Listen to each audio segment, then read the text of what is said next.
giving has the great advantage of doing well and doing good. A little bit about Fort Pitt Capital Group.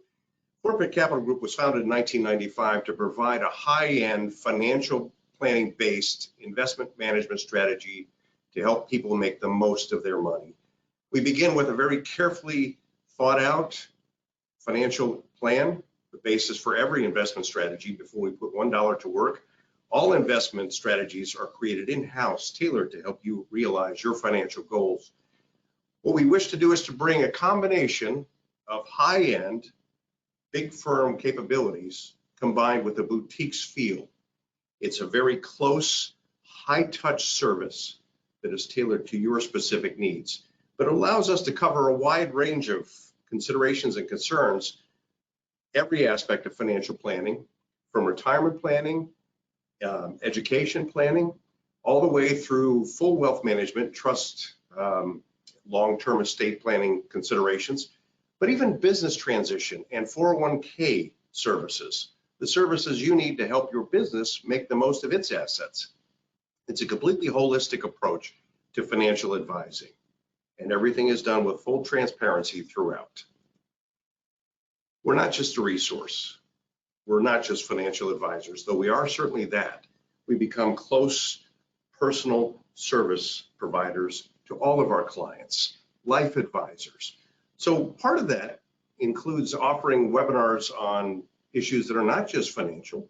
We just recently offered a webinar on orchids, for instance, but there could be a wide range of concerns that are of interest to you. Anything that can enrich your life and help you realize the goals that your finances are meant to serve.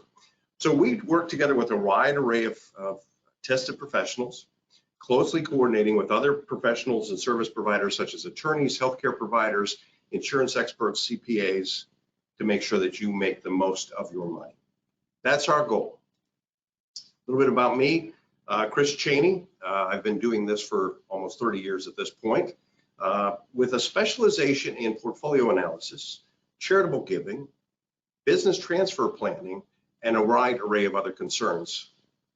In the process of that, it's been my pleasure to work with a firm that is truly dedicated to the needs and the concerns of you, the client. Very active in my own community, not only with the faith-based organizations and other places that I belong to, but a wide array of nonprofits, and in fact even have some history as a development officer at a various numbers of universities.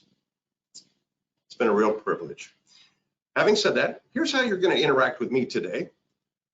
Fairly simple. If you notice, so you tap your screen, all the way at the bottom on the lower right-hand side of your screen is a little emblem that will allow you to access questions and handouts. On your computer, your little sign there, little arrow points to where the handouts are, and you'll see that little arrow that allows you to ask questions. If you want to ask me a question during the process of this webinar, just enter it right there. Give you a little handy opportunity.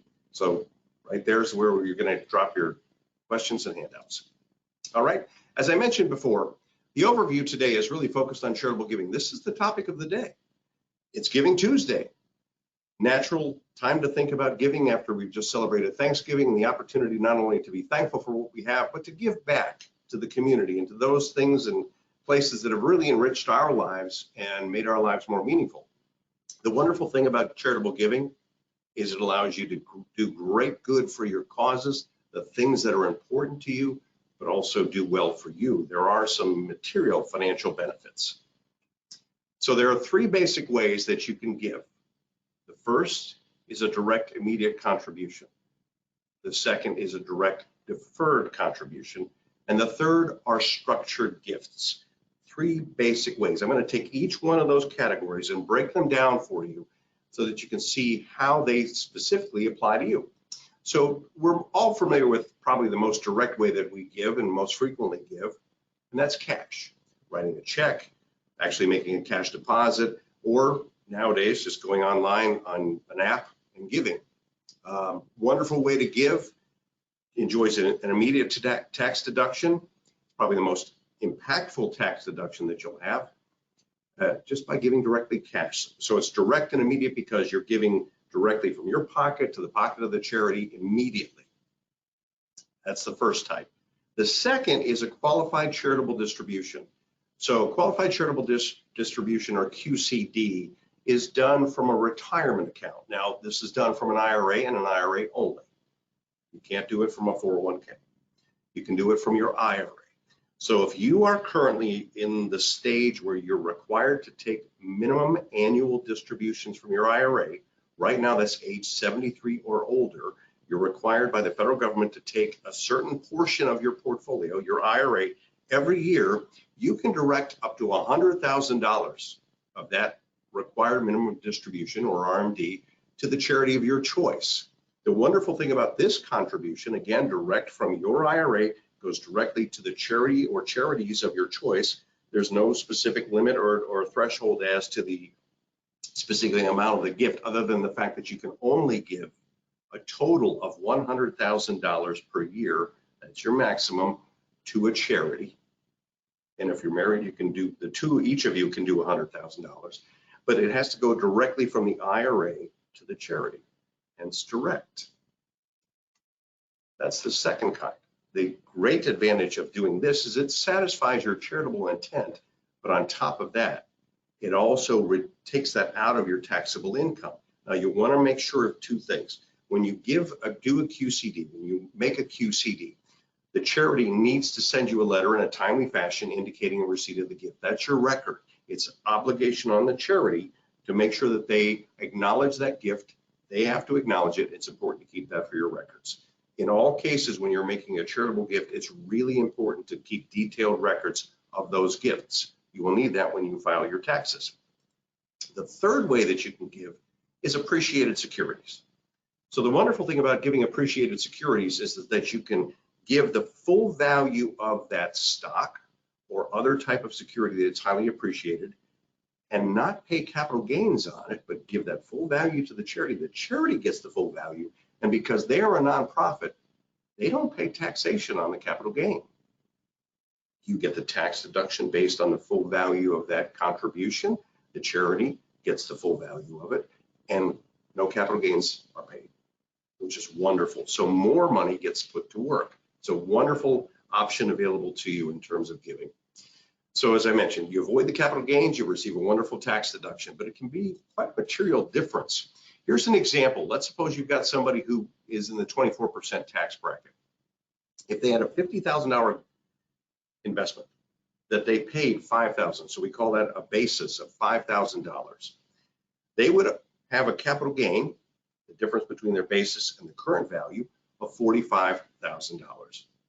If they cashed out the security first before writing the check, in this case to the charity, you can see here that I actually will pay $6,750 in capital gains. That's a 15% tax on this $50,000 sale.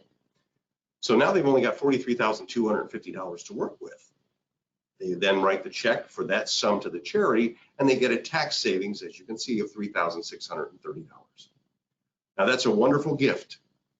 But what happens if we could just take the security and not sell it? And that's actually what happens here with option 2. You gift the entire sum, all $50,000. There is no capital gains. The charity is a qualified 501c3 charity. They don't pay taxes.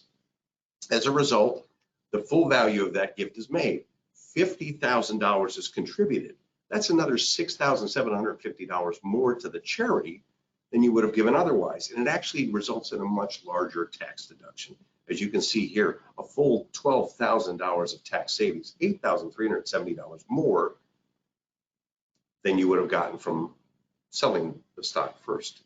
Why is that? Because you paid the capital gains on the one hand, which you didn't have to pay this time, and you got a larger gift.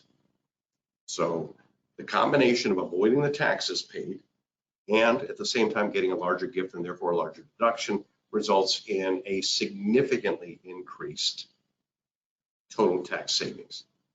It's a wonderful thing to do, and this year, unlike last year, there is an opportunity to do that. We've had, if you've been able to participate in some of the mega cap tech stocks that have really rallied this year, stocks like NVIDIA, just one example, Meta, Advanced Micro Devices. There are quite a few out there that have had significant gains this year. This might be a wonderful stock to give to the charity of your choice. So those are the potential tax deductions. Now, there are also tax deductions for services, and these always vary significantly. Now, we're talking about property, not services. These are going to vary based on the tax year in which they're donated. So let's talk about giving to not necessarily a charity directly, but to a donor advised fund. You're going to have a limit in terms of the amount that you can deduct for cash versus appreciated assets. What does that mean? That means that you're going to hit a limit as to how much you can actually deduct against your taxes. The donor advised fund is a wonderful way to pool your gifts, and we'll talk about that here in a brief second. You give it to the donor advised fund, it separates the giving from the recipient. So you can cluster your gifts in one year and then distribute them over time. Private foundations, it's a different limit, up to 30% on cash, 20% on appreciated assets. And then if you give it to a public charity, it's currently 60% on cash and 30% on appreciated assets. Having said that, if you've got an excess gift that you give, you can carry it forward for the next number of years, and that will allow you to use it in future years if you can't use it all up in the current year just because you hit your limits. Obviously, when we're talking about taxes and the tax laws, tax rules and limits are constantly changing, please, it's critical. You have to consult with your tax advisor to see what the tax impact of any charitable decision would be. If you've already got charitable intent, make the gift. If this is part of a tax planning strategy, talk to your tax advisor first and see which strategy makes the most sense for you. Obviously, if you hit different limits, you want to consider which type of charity you want to give to. Now, as I mentioned, if you're dealing with a qualified charitable distribution, it's got to be a direct transfer. The IRA counts against your RMD, which is the great thing, counts against that required distribution. You're not paying taxes on it. This is key. You do have to be 70 and a half or older, and that 70 and a half is strict. Only coming from IRAs. Total aggregate value that you can gift in any given year is $100,000. Now, this is the cool thing is beginning next year, it will be indexed to inflation. So that amount that will be permissible to give will grow over time. Next year, we've got a one-time split going forward. There'll be a one-time split where you can actually contribute what's called a split interest gift. It's a QCD that will go to a charitable remainder unit trust or a charitable gift annuity. You have to pay at least 5% for life from it. So in other words, you give the money to the charitable trust, it has to pay at least 5%. It's a limit of up to one total gift of $50,000. This is not this year, but next year going forward. So there are going to be some great changes in there. It's a one-time $50,000 contribution that can be made to a split interest. A split interest means you get income, somebody gets income, and the remainder goes typically to charity. You'll see here there are a number of words that are listed: CRUT, Charitable Remainder Unity Trust, Charitable Remainder Annuity Trust, and a Charitable Gift Annuity. In all cases, some income comes back to you. In the case of the unit trust, it's recalculated yearly. In the case of the annuity trust, it's calculated on the initial value. In the case of the charitable gift annuity, that's usually for a nonprofit organization, and it's almost like a retail version of the annuity trust, where you basically are giving it to the charity and then you get income back. As you can see, it has to pay a minimum of 5% on the distribution for your life or the life of your spouse as well. So it's a nice addition, but it's a one-time $50,000 opportunity. Great things that you can do in terms of charitable, qualified charitable distributions. Now, the second type is called direct deferred contributions. A direct deferred contribution means I'm going to give it directly to the charity, not yet. So this is going to happen in the future. There are generally different types of direct deferred contributions. One of them might be a long-term commitment where you're going to be making contributions over a period of years. Another is a bequest, which obviously does not occur until you pass away. It's usually written into your will. It's something you do want to talk to your attorney about. As I noted, these gifts are basically separating the contribution from the distribution. So perhaps you put it into a vehicle, into a structure. That's a structured gift where you make the contribution up front. but the distribution occurs over time. Structured gifts separate the initial gift from the reception of the gift. There are a variety of different types of structured gifts. So the first type, actually you can see a list here, there are endowments where you make a contribution to the endowment, and then the endowment basically is responsible to sprinkle those distributions from the portfolio over the course of the year, typically about 5%. They're going to gift annually. So some people actually will set up endowments. If you have been the beneficiary of building tremendous wealth, you may wish to set up an endowment that will maintain your legacy for future generations. There are good reasons to do this. One particular reason, again, is it preserves the memory of what you are committed to. People oftentimes think of famous examples such as the Ford Foundation, Pew Foundation, Rockefeller Foundation, MacArthur Foundation. These have preserved the memories and charitable intent of those families. The second thing is, it's the opportunity to help a wide array of charities going forward. Usually what you will do is design an umbrella or a particular mission for that endowment, if you set one up yourself, and it becomes the ability to not only gift money right now, but gift it over time. And what we often see is over decades, you end up giving more to the charity than you originally invested in that, and it can be multiples more. So it can be quite a wonderful way to multiply the value of your charitable gifts.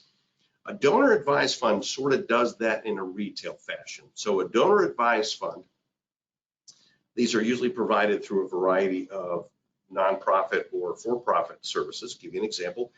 Schwab has a donor advised fund services area.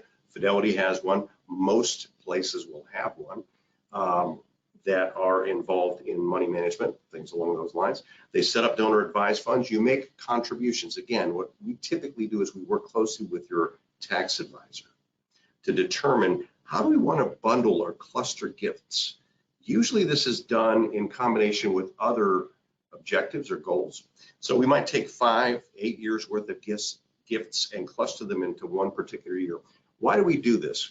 Well, one of the reasons we've done clustering and grouping, bundling of gifts and taking advantage of it through a donor advised fund is it's already made. The donor advised fund is ready. You can simply populate it and create an account. It doesn't require the same sum as an endowment might. And because it's sort of ready made, you can put it in there and then decide later which charities you want to give to. But from a tax perspective, bundling the 5 or 8 or whatever number of years of gifts you wish allows us to exceed the standard deduction that you already have. In the past, what would happen was before the tax law was changed, is people would be able to itemize all their charitable giving. But when they raised the standard deduction, people often found that they weren't meeting that threshold, exceeding the threshold needed to actually take advantage of, from a tax perspective, their charitable giving. Now, wonderfully, I'm delighted people continue to give. But by clustering these gifts, we now can significantly exceed, in many cases, that standard deduction and use that additional deduction to do something interesting. One example that we often do is by bundling charitable gifts in 1 year through a donor advised fund, allows us then to do a Roth conversion, which moves more assets out of your IRA at a low, hopefully low tax rate, into a Roth, which then allows those assets to grow tax-free forever, which is wonderful, well, during your lifetime. But we want to capture all that growth inside a tax-free vehicle. The Roth is perfect for it. Because this entails a number of different moving parts, it's really critical to work closely with your tax advisor. So typically, after a good bit of consideration, working with the tax advisor, we find out what that threshold is, bundle the amount of gifts necessary, make a Roth conversion, and keep that Roth conversion at a sufficiently low tax rate that it really makes good sense both now and then again, keeping that tax-free growth in the future via the Roth. Long-term benefit is tremendous. So a donor advised fund can be used in consultation or coordination with a lot of other strategies as well. A charitable trust is like a donor advised fund, but it's personal to you. So it's going to entail working with an attorney and an accountant. Here we take typically a highly appreciated stock, put it into a charitable trust. You're going to receive some income. We'll actually give you a little more detail here in a second. But it gives you some income for life, your life or the life of a spouse as well. You can actually determine which lives it covers, but that will reduce the tax deduction. It's a fairly complex asset, but the idea is you structure it around you. So you determine which charities you want to give, what assets you want to give, how much income you want to receive. But again, you're going to be working with your financial advisor, your tax advisor, and your attorney. It is a legal document, and you want to maintain compliance with that document carefully. Another way that you can give is to foundations. Now, again, as you noted before, there's a reduced ceiling in terms of what you can deduct on those gifts, but you've got community foundations and private foundations. So a community foundation, like the Pittsburgh Foundation, gives you a ready-made resource where you can make a contribution, set up an endowment. They'll take care of the research, the reporting, all the necessary compliance, and then you can actually make distributions from that on a recurring basis. A private foundation is where you actually decide, I'm going to set this up myself.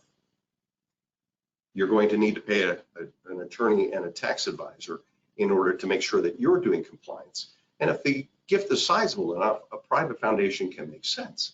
If you're talking about a $5, $6, $7 million gift, a private foundation can start to make a lot of sense. So there's a lot of opportunities for giving, but these are structured. So a structured gift, you're giving the gift now, or you're dedicating the gift at some point. You might be doing it through your will, and then eventually it will be distributed over time. So it separates the contribution from the distribution. That's what makes it structured.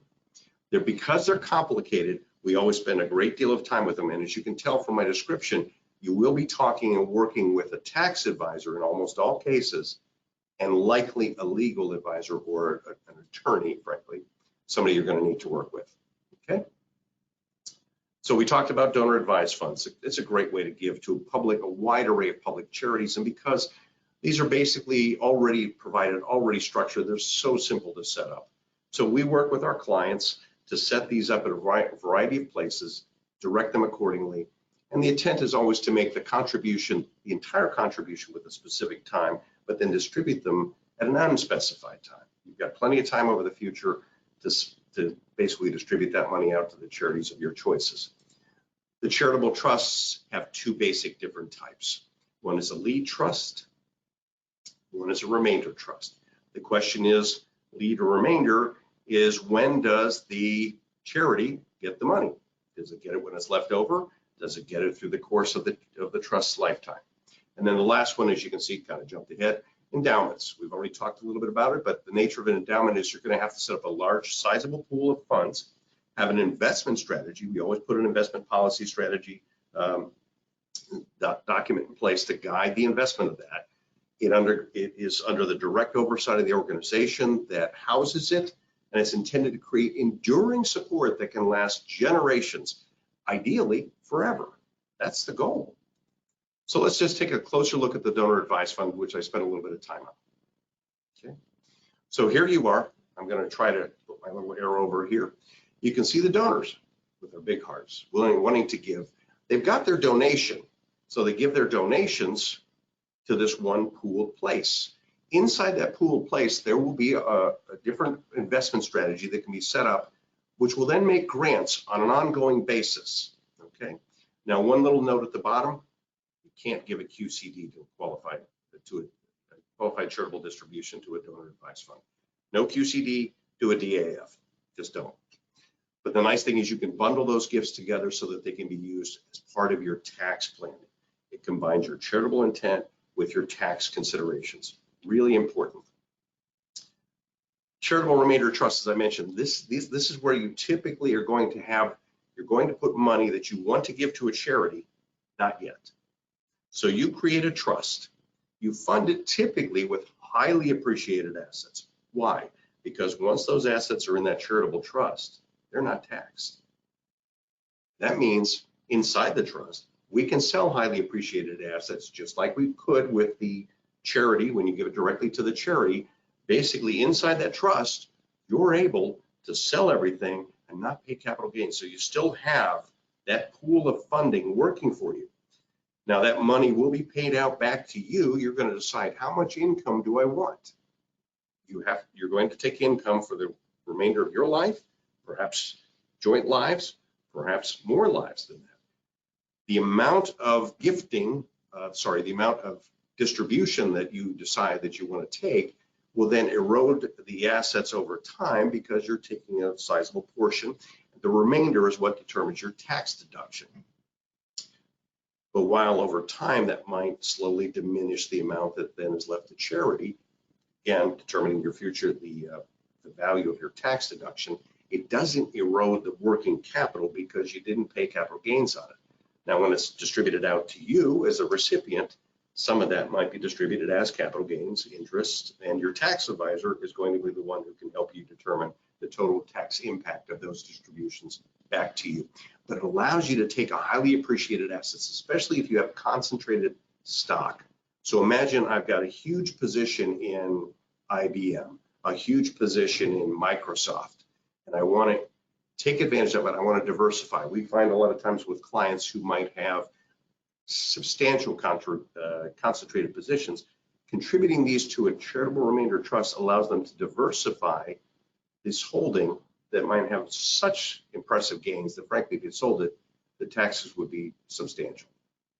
Put it into a charitable trust, sell the holding, then distribute it back to you over time in the form of income, again, blended with the different types of income that it generates within the trust. So some of it will be capital gains, some of it will be interest. Your tax advisor will work through that with you. But it allows, again, the whole corpus of that value of the gift to remain intact. So it's working for you. But how much ultimately you pay out will determine how much is left over for the charity. How much is left over for the charity determines how much you can take as a tax deduction this year, or if it needs to carry forward in future years as well. So there's on paper, the numbers can work really well.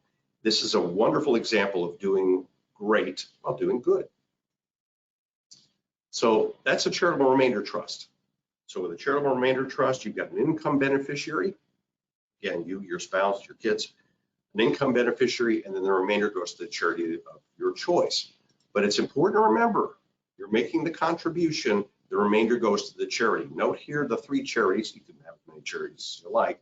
You've got the charities. It doesn't go to your heirs. It goes to the charities. So you get a partial tax deduction based on the future value. You get an income stream, and the income stream can be to you as well as to other beneficiaries, but ultimately the remainder has to go to charities. Qualified charities, really important. Charitable lead trust, a little different. You're going to structure it with an appreciated asset. Here the income is paid to the charity, to the nonprofit, and then the assets pass back on to you or to your heirs. And it's, again, a great way to get a substantial tax deduction and real tax benefits from it. These usually, again, entail close collaboration with a tax advisor and an attorney. It's really important. So with the charitable lead trust, as you can see, funded with appreciated assets, income paid to the charity. Here's another little illustration about how that works. You can actually see that you're contributing the total, whether it's cash or other assets, typically appreciated assets, to the charitable lead trust. The trust makes the payments to the charity, which is wonderful. So then the remainder passes back to you, usually whenever the trust term expires. So that's all decided beforehand, before you actually fund it. As I pointed out multiple times now, we'll leave it at this, because there are so many different choices entailed in how you structure a charitable remainder or charitable lead trust. You want to work with qualified attorneys, people who know what they're doing, to make sure it's structured properly. I mentioned foundations. Foundations are wonderful tax-exempt organizations that can help you to address a variety of causes. And not only that, but they allow you to create sort of endowments on hand that you can then have somebody else watch over, so they can pay out, as I mentioned, for pretty much in perpetuity. It's done well. The community foundations are a wonderful way to do that, because they're almost what I would call retail versions of those foundations. You don't have to do the legwork. The administration is all provided for you. We work very closely with a number of community foundations. We actually do manage the portfolios for those endowments that our clients set up. That allows us to help the client realize fully their wishes. So you work very closely with the endowment or the foundation to make sure that you've got specific charities that you want to, the needs and goals of those charities that you want to make sure are addressed. So when you create it, the value or advantage of a foundation is it's a turnkey approach. They take care of all the administration, the management, record keeping, research, compliance. There's a great deal. Obviously, it entails a recurring annual cost, but it does allow you to realize your charitable goals, hopefully in perpetuity, which is wonderful. So the Community Foundation just provides a variety of multi-generational opportunities. Since these can change over time, imagine that you're saying, hey, I love this one charity, but the charity either ceases to exist or its mission changes. If you've got a particular umbrella, a particular focus or mission, the Community Foundation can do the research to help you find more suitable recipients, people that are more in line or aligned with the goals for which the original endowment was set up. I really love it from a family perspective because it allows children and grandchildren to participate in the values of the original granting family, which would be, grandparents perhaps, who want to give, who value certain missions and values. It allows the children to be able to realize and see why this is important, because they're going to be participants if you make them so. So it's great. Private foundation is standalone. And because it is standalone, it necessarily entails a lot more legal work, a lot more accounting work. You take a significant pot of money, you create an investment strategy. We do this for clients. And it can, again, exist in perpetuity. But by definition, you're going to have to make sure that there are advisors in place who can handle, as I mentioned before, the compliance, both legal and tax that are required yearly, the reporting, and it's probably just as important, who the recipients are. So this is a wonderful case where with a private foundation, if you do have errors that you want to make sure are enjoying or able to understand the mission that you've set out to accomplish, having them on the board allows them to see the purpose that is important to you. So there's a wide array of things that a private foundation can do. Obviously, you can make grants to individuals who meet certain criteria. Again, it's criteria, not family members or friends, but certain criteria. Scholarship programs can be set up, various program-related activities, direct charitable activities. You can even do international granting, which is a huge thing. So it does stand alone. It does require you're going to make decisions at every possible level. But it has the opportunity to exist in perpetuity and really preserve the legacy that your wealth helped to create and your efforts produced. So when we talk about charitable giving, we want to talk about always consider and generate the potential tax benefits. That's always part of the discussion, is what are the potential tax benefits. But it can also occur when there are major life events. Right now it's occurring because this is Giving Tuesday. Always following Thanksgiving, it's a wonderful way to give back and to remember what's important. Now, there are a lot of businesses that also, small business owners in particular, tend to be the pillars of their society. One of the things you may have noticed is I've got a designation called CEPA, Certified Exit Planning Advisor. I work with business owners to help transition their business so they can sell it and maybe realize their goals or move on to their second chapter. These small businesses are the pillars of their community. Oftentimes, if somebody in the community has a need, that's where they go first, is to the local small business. The great thing about giving is not only does it have some financial benefits for the small business, it certainly has some public relations benefit because you're really giving back to the community. It's a wonderful way to help raise and elevate that business within the community, build the reputation of your business, but it also does more to improve the culture at the business itself, engage the employees, and oftentimes inspire employee morale. You always want to anticipate potential issues with giving because, as you are aware, over the last few years in particular, giving to charities where there might be some complicating issues, you just want to be aware of it because what can be meant for well can turn out to have some complications if something goes awry with the charity. You just want to be thinking it through carefully. When you're giving as a business, you want to make sure that the charitable recipient aligns with the vision and the mission of the business. So imagine a restaurant that wants to give food to homeless shelters. or a retail store that wants to give clothing to the same, or a medical device company that wants to provide resources and support either to local clinics or even to some of the organizations that give internationally in providing medical services, Doctors Without Borders, things like that, or medical tech devices such as Global Links, which is a local community organization that provides medical supplies to countries that frankly oftentimes don't have them, or communities that don't have them. Tremendous thing you can do. Or suppose you're a tech firm. You might want to give to an educational organization. Junior Achievement is a wonderful place, recipient, where you can use that technology to encourage and motivate the next generation. The wonderful thing about giving is it multiplies your efforts. So when you're giving a resource, you're giving resources to other people who then are able to bless and benefit communities around them. So this is a tremendous advantage. It's one of the reasons why we strongly recommend charitable giving when you can. You always want to do your homework. So there are a couple of different places that you really want to look closely. Charity Navigator is a great resource. If you go online with Charity Navigator, you'll be able to see how cost efficient they are in terms of taking your gift, what's the overhead, how much of it actually goes to the charity. They don't have every charity out there, but they're very thorough.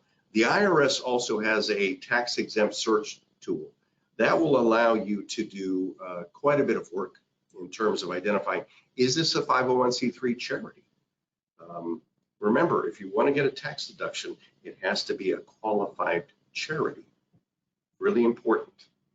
So you want to do your homework. And if you're a business, you really want to make sure that you are talking closely to your tax advisor. Depending on the structure of your business, depending on how, what particular form the charitable investment is made, will determine whether it has a tax benefit for you or not. I'll give you an example. One of the things that we oftentimes recommend, or can be recommended to small businesses, is sponsorships. While they may not be a tax deduction, they actually might qualify as a marketing expense. So they become a deduction of another sort. But sponsorships are a great way to give you visibility in an area that is of specific concern. And again, as long as that charitable recipient aligns with your values and your mission, it's a beautiful synergy. That's what you want to take a look at. So kind of to the third point, the wonderful thing about charitable giving is it can really deepen the relationships between you and the community and those areas of the community that have meant so much to you. My father worked for years as a development director at various hospitals and medical centers. And it is not a surprise that many people who have life-threatening or challenging issues will give back to those hospitals or medical centers because of what they've meant to them. If you've got somebody who has special needs in your family, that's another issue that I work a lot with. You really want to be attentive to some organizations that provide support. I've worked closely with Wesley Spectrum Services, Wesley Family Services now. They do a tremendous job in terms of reaching out to and providing support to families with children who have challenges in particular. So this is a great way to bless and benefit your community and the folks who have meant so much to you. Planning for generational succession, that fourth point there, is really important. Oftentimes when you build wealth, and when we work with clients to build a tremendous amount of wealth, one concern is always, how is this going to affect my children, or maybe more so my grandchildren? Remember, your hard work ethic helped to build a lot of these assets. The next generation usually inherits that tremendous work ethic. The bigger concern is down the road, is once folks get used to a very high level of spending, it gets easy to spend. And on occasion, we see this, there's an old saying in our business, especially in the old trust departments, of shirt sleeves to shirt sleeves in 3 to 4 generations. Why is that? Because they don't always inherit the same work ethic or values. That's always a concern whenever we've helped clients to build a tremendous pool of money. One way you can help to preserve that is by establishing a generation of giving, a legacy of giving, and then having your children and your grandchildren, as I mentioned before, serve on the board. This puts them immediately in touch with the need in the community that this endowment was meant to serve. seeing that need and how it's addressed can make sure that, again, the values that you value are retained across generations. You'll notice, well, I mentioned serving or preserving your legacy. Preserving your legacy is incredibly important. For some folks, they want to give anonymously. It's wonderful. But it's also wonderful to be able to say, hey, this was set up 2 generations ago, and we still know who they are because we've established an endowment or a foundation that is able to continue that legacy. Lastly, and probably most important, it really does help your charitable causes for years to come. Really, one of the reasons I love establishing endowments or foundations with clients is because it's great to give money, not just at one time, but over a long period of time. The needs of an organization are constantly changing. The challenges that they face are constantly changing. So being able to help finance, not just today, but over the course of the future makes a tremendous difference. All of these things can be accomplished by charitable giving. So think about who you're giving to, the advantages that it provides to you, as well as the good it will do. I hope this was helpful. I do want to point out that we've got a couple of downloads that we can provide to you. There's a charitable giving download, a handout, and a handout about what we offer investors. So it's been an absolute privilege to be able to spend this time with you. I am looking to see right now. I know that there are a number of questions. One question, of course, is somebody has asked, how do I go about setting up turning my organization into a nonprofit? Well, there's an entire 501c3 process that you'll want to submit to. It's not that complicated. There are a number of organizations out there like University Impact UI that can actually help you with that process, expedited. University Impact UI, great organization. But there are a number of organizations out there that can actually help you with that process and turn it into a reality that will allow you to take an organization, as long as it's qualified, submit for the application. You're going to submit that to the state. It's fairly lengthy. It does take some time, but you're going to be able to establish yourself as an official 501c3. It's definitely worth doing. Other questions about gifting. Again, important to reiterate, you are not going to, remember, QCD is when you're 70 and a half or later. So you're not doing that beforehand. If you want to give beforehand, we would typically talk about appreciated securities, obviously not an IRA, but appreciated securities, or maybe a donor advised fund where we cluster those gifts. So yes, if anybody else has any questions, let me know. I really appreciate the opportunity to share this with you. Our next webinar is 7 smart tax tips for the new year. Beth Lynch does a tremendous job. She's going to be speaking on December 7th. It's a memorable date. December 7th at noon, so she'll be available for you. The last thing I would point out, obviously, here's your disclosure page. I do want you to know, if you have any financial questions, anything that we can help you with, please call. We'd love to help you out. Again, Fort Pitt Capital Group, we exist to provide clients with the opportunity to realize their financial goals. We provide solutions to your financial challenges. We give you financial peace of mind. We can help you with the entire array of your financial concerns. Please don't hesitate to reach out and give us a call. I deeply appreciate your time today. Thank you so much.